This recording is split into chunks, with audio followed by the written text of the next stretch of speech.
ॐ भूर्भुवः स्वः तत्सवितुर्वरेण्यं भर्गो देवस्य धीमहि धियो यो नः प्रचोदयात्. Om Shanti Shanti Shanti. Namaskar, my dear friends. This is the 17th video on Sai Gita. The story of Gajendra the elephant. You will have to control your tendency to look outwards towards the body and its deeds and towards the mind with its thoughts and feelings. Instead, develop the inward vision of the sacred self. This is the true vision, the integral vision. There is a fine example of this in the ancient spiritual classic called the Bhagavatam. It is the story of Gajendra, an elephant who was caught by a crocodile. This elephant, Gajendra, had a strong ego and he was convinced that with his great strength he would be able to fight and free himself from the crocodile. But here two facts must be known. Elephants are very powerful on land. Crocodiles are very powerful in the water. When an elephant enters the water, he will not have so much strength, and when a crocodile comes out on land, he will also be less mighty than in his natural habitat, the water. In this case, because the crocodile was in the water, he was able to exercise all his strength, but the elephant Gajendra was very arrogant. He was blown up with ego and felt that no crocodile could ever be equal to an elephant who was the lord of the forest. He did not know that a crocodile in the water would be more than a match for any elephant away from land. For a long time, they fought relentlessly. Finally, the elephant got tired and lost all his physical as well as mental strength. He had placed all his confidence in his physical and mental prowess. But having exhausted all that, he began praying to the Lord. As long as his vision had been directed to his body, he did not look towards God. As long as he had confidence in his own bodily and mental strength, the thought of God did not arise and the Lord's grace did not descend. When the elephant lost his physical and mental power and turned towards God, immediately Lord Vishnu heard his sacred discourse and freed Gajendra from the catastrophe that had overtaken him. Now, the discus spoken of here does not refer to a mere weapon used by the Lord, but it refers to His grace. You evoke God's grace by turning your vision towards God. Then God turns His vision towards you. Turn your vision towards God and see yourself. When will you acquire God's vision that will forever keep you in His grace? Only when you renounce all your egocentric beliefs in your own strength of body and mind, you gain God's grace. When you turn your vision towards God, put yourself wholly in His hands, and just as the elephant Gajendra did, surrender yourself completely to His will. When you turn your vision towards the teacher you love, the teacher you will turn towards you. Even if the teacher's vision were to fall on you, if you had not at the same time turned your vision towards your teacher, you would not have been able to experience the teacher's beneficent gaze. Now all your vision is concentrated on the body. The effulgence of the shining sun may be all around you, but its light will not have entered the room where you are staying. What is the reason for this? You have put curtains and shutters on the windows and kept the warm rays of sunlight out. Only when you break open these dark curtains and shutters will the effulgence of the sun enter your inner apartment. In the same way, you have covered your vision with shutters of doubt and ego and thick curtains of body consciousness, and so the rays of grace are not able to penetrate through and enter your heart. You might say, I have not been able to get the grace of God, but how will you be able to get it if you do not turn your gaze on Him? When you do not look to God, then surely you will not be able to see God. If I am standing directly in front of you and you are standing directly in front of me and we are looking at each other, what is that we will see? Who will you see in my eyes and who will I see in your eyes? We will see each other in each other's eyes. When we stand face to face, I can see my vision in you and you can see your vision in me. But if you stand behind or turn away, how can I see my vision in you or you see your vision in me? It would be impossible. In the same way, if you want your eyes to meet the eyes of God, you must come and be directly in front of Him and concentrate your vision on Him.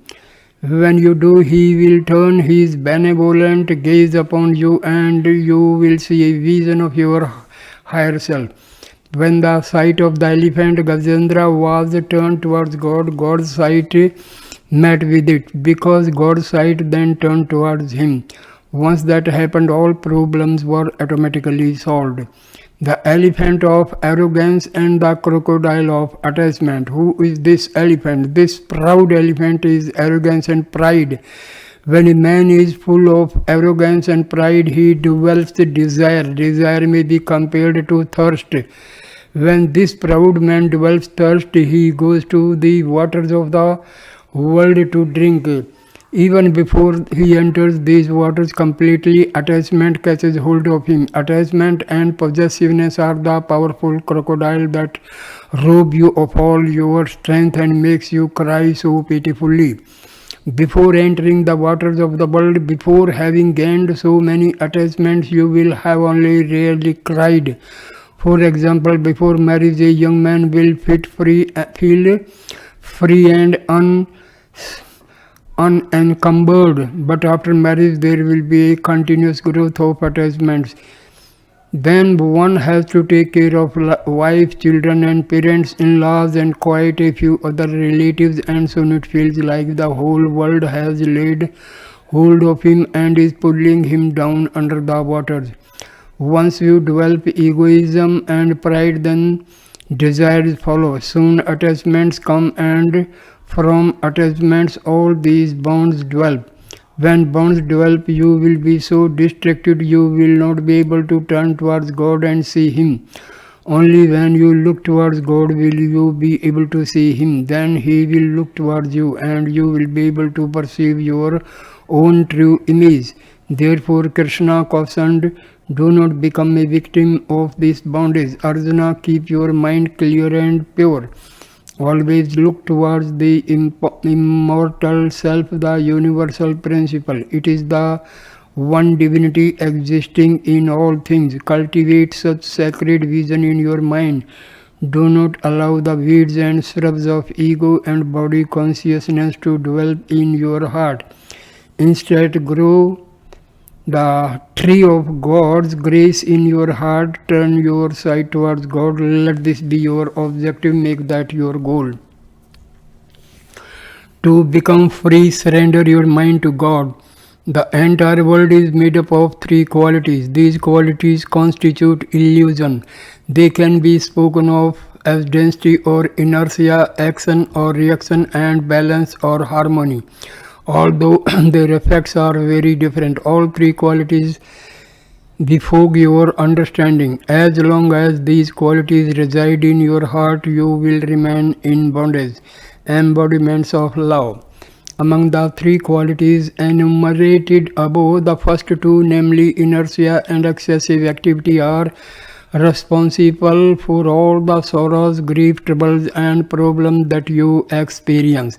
Whenever torpor, laziness, drowsiness or sleepiness manifest, or whenever unconscionable fear or rage or hatred take hold of you, then you are overwhelmed by the quality of inertia or density, which in Sanskrit is called tamas. Whenever strong desires, frenzied activities, impatience, passion, emotional and self-interested actions of all kinds predominate, then the second quality, which is in Sanskrit called rajas, holds sway over you. When these two qualities are in control, your real human nature is forgotten. They bring out the animal nature and the demonic nature in human beings. Therefore, to begin with, these two qualities of tamas and rajas will have to be expunged from you. Root out the weeds of tamas and rajas. A farmer who wants to gain a good crop starts by removing the weeds from his field. As long as the weeds cover the field, depleting the soil of nutrients and energy, the crops will not have a chance. Therefore, the removal of this unwanted growth is an essential precondition for raising a good crop. In the same way, if you want to gain enlightenment, if you want to realize the bliss of the eternal self, if you want to abide in the unending joy of Atma, you will have to remove from the field of your heart the weeds of tamas and rajas. They have rooted there in the form of desire, anger, greed, delusion, pride and jealousy, the baneful inner enemies which must be conquered. These inner enemies are the children of tamas and rajas. They keep you locked up in delusion. As long as these weeds remain within you, you will not be able to reap the bliss of the Atma. The first chapter of the Gita is filled with Arjuna's anguish and wailing. The two qualities, tamas and rajas, had taken over his heart and were responsible for Arjuna's grief and sorrow. Krishna taught Arjuna that in the first place he had to root out tamas and rajas from his heart, so that he could fully express his human nature. But to express his true divine nature, even the third of the three qualities that make up illusion, the one which in Sanskrit is called sattva and which is characterized by a balanced, peaceful manner, had to be transcended. It is also a limitation which covers your divine nature, although with a very fine veil. All three qualities keep you locked into the individual personality and prevent you from fully realizing your divine self. Krishna told Arjuna, offer all three qualities, tamas, rajas and sattva to me. Then you will be free of timidity and sorrow, and you will be able to achieve victory in the sattva to me. Then you will be free of timidity and sorrow, and you will be able to achieve victory in the world. Clean your heart thoroughly to welcome God there. If you are inviting a great spiritual being such as a sage or a revered teacher to your house, there are certain preparations which you will have to undertake in cleansing, adorning and decorating your house. You will have to clean inside and out and bring order to the surroundings before the guest arrives. Great people don't enter a house which is full of dirt and which lacks sacredness. In the same way, when you have invited the governor or a high official to your town, you clean the roads and decorate the paths and keep everything ready and fit to receive the distinguished personage. Even though this person holds only a temporary position, you will still take great care to clean your house and make many preparations to welcome the honored guest to your place. When you make so much effort to receive a worldly official, then how much more effort and preparation should you make to invite the very creator and protector of the world to come to your house?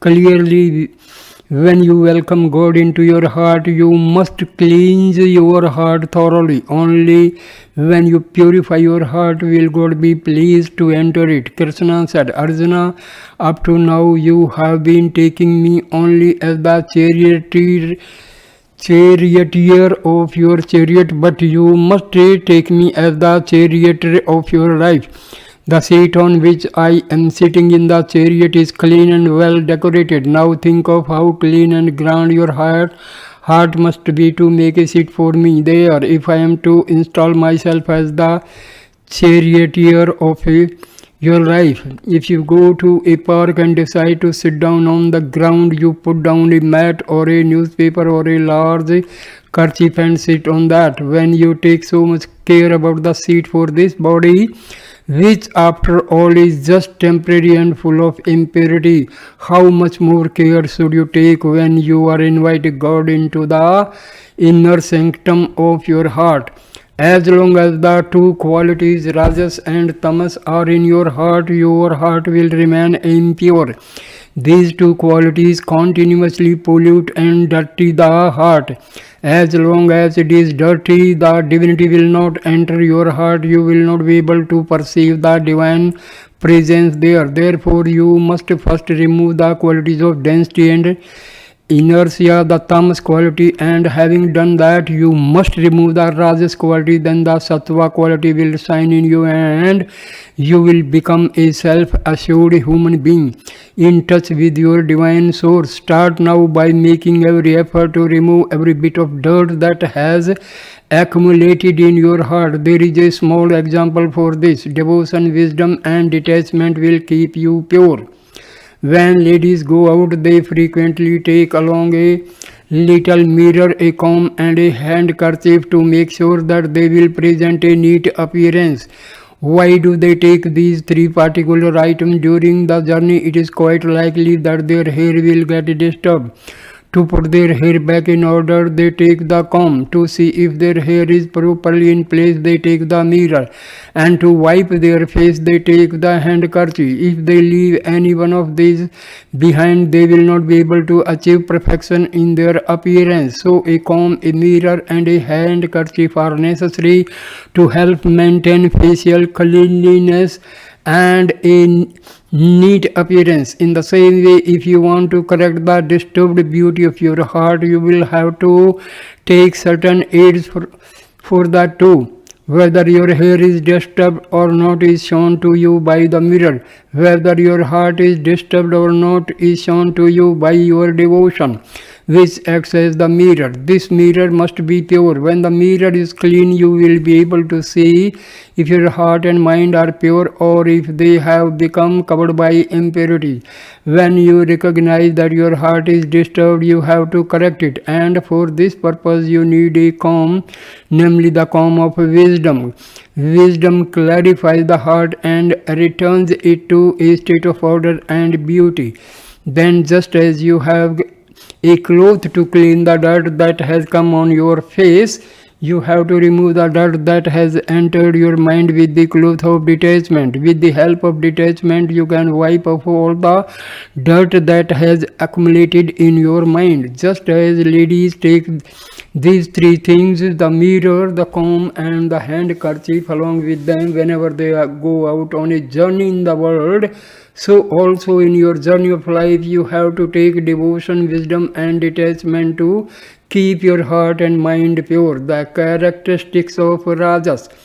We have already considered the tamas quality which binds you to your lower nature. Now let us examine the characteristics of the Rajas quality which also locks you into the lower realms of being and keeps you from expressing your true human potential. A person who is filled with Rajas will always be hasty in everything. He will have no patience or forbearance. He cannot be steady for even a moment. And he will exhibit a great deal of anger. Not only this, he will also have unlimited desires. These are all characteristics of the Rajas quality. This becomes clear when you go to watch animals in a zoo. Be it a cheetah, a tiger or a fox, they will not be quiet and steady for even a moment. The reason is that they are filled with an excess of Rajas. When Rajas enters your heart, it makes you unsteady in body and mind. You will be restless all the while. Not only does it make you unsteady, it also keeps you in delusion. When you are deluded, you have strong desires for the objects of the world. As these desires manifest in your heart, you take action to procure these different things for yourself. In that way, delusion leads to desire and desire leads to action. These three, delusion, desire and actions, are the powerful qualities which are the characteristics features of Rajas. It is because of Rajas that you constantly move about. For example, when you sit in a particular place, you find you will not be steady for very long. Some part of the body or other will always be moving. This may be compared to the aspen tree. Even if there is no breeze or wind, the leaves in such a tree will always be moving. The same applies to a horse. The word for horse in Sanskrit refers to that which has no steadiness. Whenever you see a horse, whether it be the head, the tail or the legs, some part of it will always be moving. That's why in ancient times a specific called the sacrifice of the horse was performed as a symbolic ritual to elicit the help of the gods in the practice of steadying the mind. Remove all three qualities and gain liberation. The exemplar for the Rajas quality is Ramana, the king of the demons. The exemplar for the Tamas quality is another well-known demon in ancient lore who slept for decades at a time. There was still a third demon whose heart was good and who surrendered himself at the feet of Rama. He is the exemplar for the Sattva quality. He chose the side of good, but nevertheless he was a demon. All three of these demons are brothers. If you allow the first two into your heart, they will lead you into endless harm and grief. If you let the third one dominate you, he will lead you into the activities and ways of living that are good. But nevertheless, he will also keep you immersed in delusion and forgetful of your true divine nature. If you want to enter the kingdom of liberation, you must remove all three of these demons from your heart. All three belong to the same demonic family. That is why the Vedanta has been teaching that you must transcend the three qualities and offer them to Lord Shiva. He will watch over them and with his three eyes and render them harmless with his three-forked trident. What is the best way to remove these three qualities? If you are out in the wilds and thorn were to enter your foot, you need not take a big sharp knife to remove it. You just take another thorn and remove the first with the second. Once that has been accomplished, you throw away both thorns without making any distinction between them. In the same way, you have to remove the tamas quality with the help of rajas quality. Then you have to remove rajas with the help of sattva. Finally, you give up sattva also. Before you can enter into the kingdom of God realization, you have to cast out all three of these qualities that keep you bound up in delusion. That's why Krishna directed Arjuna to transcend all three qualities. He warned Arjuna that he would have to make a maximum effort and take care to permanently rid himself of these three qualities.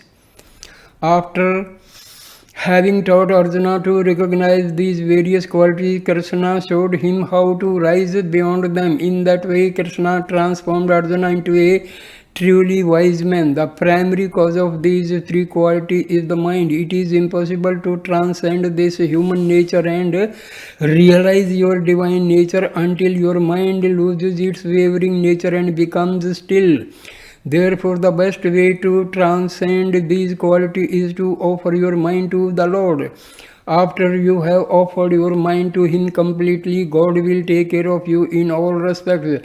Here is a small story to illustrate this. King Janaka's challenge to gain self-knowledge. Once upon a time, King Janaka sent a message to the people in his realm saying, if there be among us you a great scholar, a pandit, a mahatma, a yogi, a sage, whoever he may be, let him come and teach me the knowledge of the Atma. In his message, he said that he expected to attain self-knowledge within a matter of a few moments of being properly instructed, even while climbing onto his horse, and before he was completely settled on it, he should have gained self-realization. He said, if the person offering to teach me self-knowledge cannot assure me this experience of instant illumination, then he will be banished from my domain if he is the greatest scholar or the most learned person or the highest educated person in the land. Well, all the Pandits and sages were a little frightened by this requirement. They saw that this would be a severe test on their scholarship and learning, and so no one dared to come forth and offer himself to instruct the king and meet the conditions that had been posed. It was at this point that the boy Astavakra entered the kingdom. While he was going on the road toward the capital city, he met a number of people coming from there, including quite a few scholars and pandits. All of them had long faces, looking worried and grief-stricken. Astavakra asked them what the cause was for their worry and grief. They explained to him all the things that had happened. But Astavakra could not understand why they should get frightened over the king's pronouncement if they had truly mastered the teachings and realized their truth. He said, I will gladly solve this problem for the king. So saying, he directly entered the court of Janaka. Astavakra addressed the king, my dear king, I am ready to teach you the knowledge of the Atma, but this sacred knowledge cannot be taught so easily. This place is full of rajas and tamas. We must leave here and enter an area that is pure sattva. So they left the palace on horseback and went along the road leading out of the city towards the forest. As was the custom, whenever the king went outside the palace walls, the army followed close behind. But when they approached the forest, King Janaka directed the soldiers to remain outside and not follow them into the forest. Astavakra and Janaka went deep into the forest. Astavakra told King Janaka, I am not going to teach you the knowledge of the Atma unless you accept my conditions. I may be only a young boy, but since I am to teach you, I am in the position of preceptor. You may be an all-powerful emperor, but since you are going to learn from me, you are in the position of the disciple. Are you prepared to accept this relationship? If you agree, then you will have to offer the traditional gift to the teacher, the gift that is given by the disciple to the Guru. Only after you give me your offering will I start my instruction to you. King Janaka told Astavakra, the attainment of God is the most important thing to me, so I am prepared to give you absolutely anything you want. You can have my crown and the kingdom itself, but Astavakra replied, I don't want any material things from you. All I want is your mind. You must give me your mind. The king answered, all right, I offer my mind to you. Up to now, I thought this was my mind, but from now on, it is yours only, yours alone. Janaka achieved self-realization. Astavakra told Janaka to dismount from his horse and leave it by the side, and then he told the king to sit down in the middle of the path. Astavakra walked further into the forest and sat quietly under a tree. Outside the forest, the soldiers waited for a long time. Neither the king nor Astavakra showed up, although it was long after the customary time when the king would have his repast. Both the officers and the soldiers who loved their king and were very faithful to him became anxious to find out what had happened to him. So one by one they stole into the forest to look for King Janaka and the little boy who was with him, suspecting some foul play. When they went along the path leading into the forest, they were relieved to find the king seated there in the middle of the path. His horse was standing next to him. The king had his eyes closed and he sat motionless. The boy Ashtavakra was not to be seen. The officers addressed the king, but he did not answer. They feared that Ashtavakra might have exercised some magic spell over the king and had made him lose consciousness. They went to look for the prime minister. The prime minister came and addressed Janaka, O king, O king, O king. But Janaka did not open his eyes. He did not move at all. The prime minister became very frightened. Not only the prime minister but all the other officials from the palace who had come were now getting thoroughly concerned. The king had always kept to a rigorous schedule. He took his supper at the same time every day. Now that time had long since passed, but the king still had not stirred. In this way, the day went on and evening came, but the king did not move from his position, sitting there immobile on the ground. Left with no alternative, the prime minister sent the chariot back to the city to bring the queens, thinking that if the queens spoke to the king, he would surely respond. The queens came and addressed the king. Maharaja, Maharaja. The king did not stir. There was absolutely no response from the king. Meanwhile, the soldiers searched thoroughly the whole forest for Ashtavakra. At last they found him under a tree. Ashtavakra was immersed in divine ecstasy.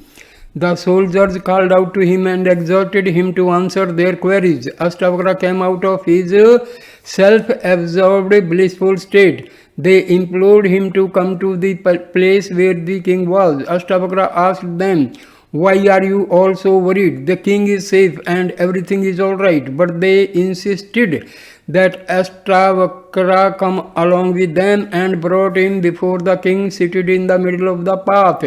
The king had his eyes closed. His body was completely still. The soldier said, here, look for yourself. See what has happened to the king. Until that time, whether the prime minister or the other ministers or the queens or any of the court officials or soldiers or common people had called out and addressed the king, he neither opened his mouth in answer nor opened his eyes in acknowledgement. But now Ashtavakra came and spoke to the king. King Janaka immediately opened his eyes and replied, Master. Ashtavakra questioned the king. Well, the ministers have come and the soldiers have come and also many others have come. Why did you not reply to their entreaties? Janaka answered, thoughts, words and deeds are associated with the mind and I offered my mind entirely to you. Therefore, before I can use this mind for anything, I need your permission. What authority do I have to speak to anyone or use this mind in any way? Without your permission and command, I am not going to do anything. Ashtavakra told Janaka to put one foot in the stirrup and get up on the horse. By the time he had climbed up and seated himself on the horse and put his other foot in the stirrup, he had attained the direct experience of the Atma. Then Ashtavakra said to him, you have attained the state of God realization. For self-knowledge, total surrender of the mind is required. Once a person has offered up his mind and with it all his words, deeds and thoughts, then he will not have the authority or the power to perform any actions without the permission of the one to whom he has surrendered his will. As was the case with Ashtavakra and Janaka, so also with Krishna and Arjuna. Krishna told Arjuna, Arjuna, offer everything to me. Surrender all your actions to me. I will take care of you and I will guide you towards liberation and deliverance. So also you need to offer all your physical, mental, spiritual and worldly duties, all your various actions, thoughts and words to the Lord, the inner director installed in your heart. But you may wonder, if every duty and desire is relinquished and offered to the Lord, then does that mean that even the desire for liberation has to be given up? After all, that is also a type of thought. No, the real meaning is that when you offer up your load of the desires and duties and responsibilities to the Lord and allow Him to make all your decisions, then He will carry all your burden, and then you can be one pointed in the one worthwhile goal of life, that of self-realization. All this education that you acquire, all this learning that you pursue is associated with the three qualities of delusion. Only when you transcend these three qualities will you be able to gain self-realization.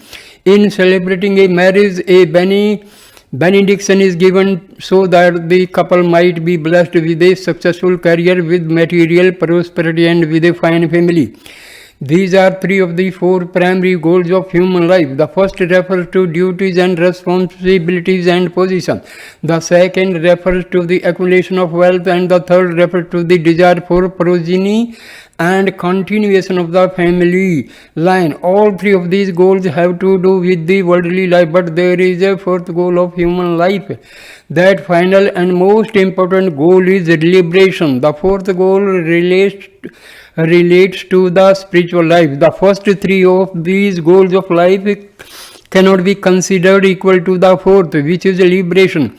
Offer up all your little acts involving these first three goals, give them all to the Lord, and trade them in for the one priceless treasure which He will give you in return, namely liberation.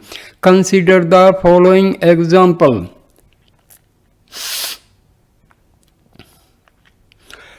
In Indian currency, the smallest denomination is a paisa. It is a small metal coin. 100 paisa is equal to 1 rupee.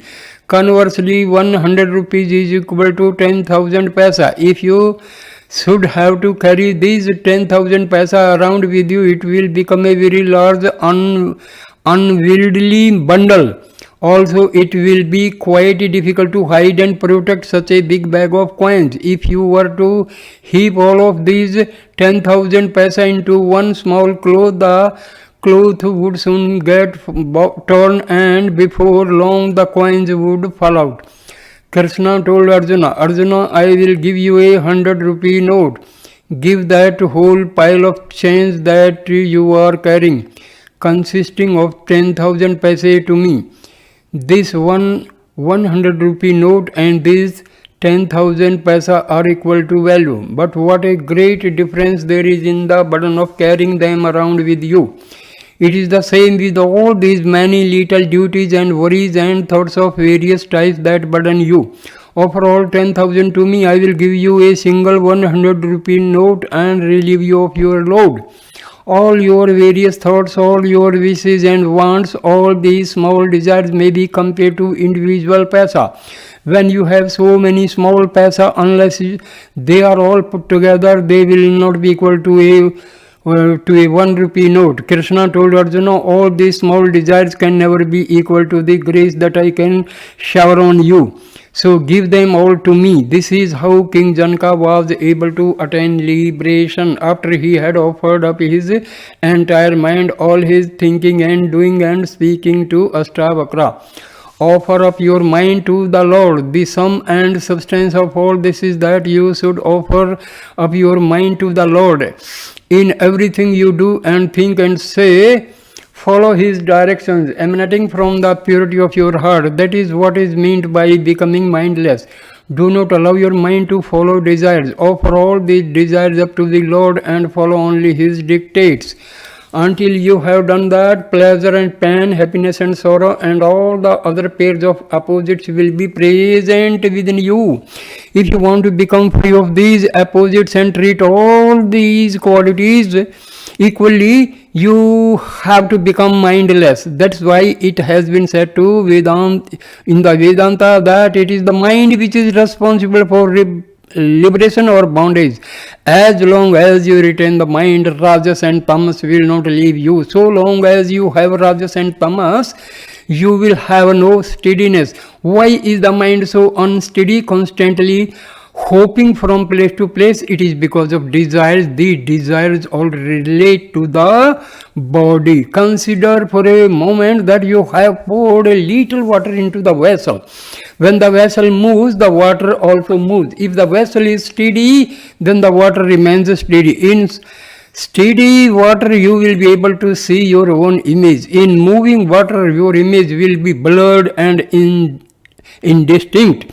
It follows then that if you want to enter the still state of meditation and have a vision of your true self, you must keep your body steady. The body is like a vessel. The mind may be compelled to the water inside. If the body moves, it is like the movement of the vessel.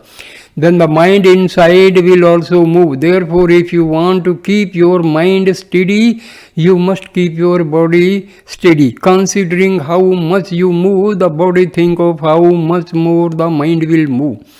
If you throw a stone into a well, ripples will start. These ripples or waves which arise from the stone hitting the water will soon spread to the far end of the well. In the same way, once you put a thought into the well of your mind, it spread to the entire body, and whatever be your thoughts, they will subsequently influence your action. So you must constantly keep good thoughts, positive thoughts in your mind. When you are having good thoughts, there will also be good feelings in your heart. If negative thoughts enter your mind, then in whatever you see, in whatever you hear, in whatever you say, and whatever you go, wherever you go, these negative thoughts will lead to harmful actions and grievous results. Steady your mind and your body. When you are sitting, the posture should be erect, not like that of an old person, all bent over. You should be steady and straight. You should not go to the other extreme either of raising your head up, nor should you turn your head to one side or the other. For meditation, it is very important to have an erect sitting position. If you were to imagine a little line going vertically down through the top of your head, it should go straight into the base of your spine, the center of subtle energy at the bottom of your spine. That way, the entire spine will be in proper alignment. The Kundalini power will then be able to travel unimpeded from the lowest energy vortex to the highest at the crown of your head. Therefore, keep the body steady and straight. If from youth it is bent, then by the time you become old, you will be completely bent over. Be it your head, your neck, or your torso, there should be no bend. This is extremely important for students and equally so for devotees. Therefore, I will be telling you this quite often. Why are you studying at all? What is the goal of your studies? Truly, you are studying in order to steady your mind and body. Except when you are playing, you should not be moving too much.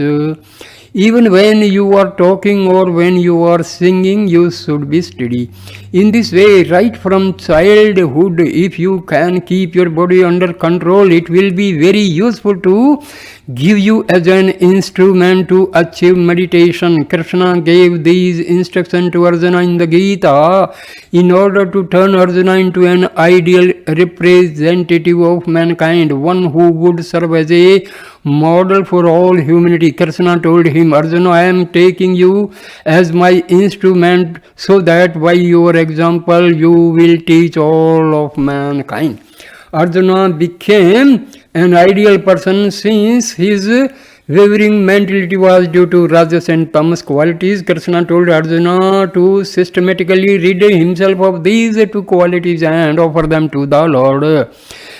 Eventually, he would even have to give up being controlled by the third quality, the Sattva quality. In the second chapter of the Gita, the chapter on the wisdom teachings, Krishna explained a number of ways in which the three qualities that have been discussed here can be conquered. When you have completely expunged them from your mind, you will become transformed into a sage, a wise being, one who is steeped into the highest wisdom. So here ends the video. Thank you, my dear friends, for watching and listening this wonderful video. Thank you so much. Thank you, my dear friends. Om Sai Ram. Please like, comment and share the video and subscribe the channel. Thank you. Namaste. Jai Sai Ram.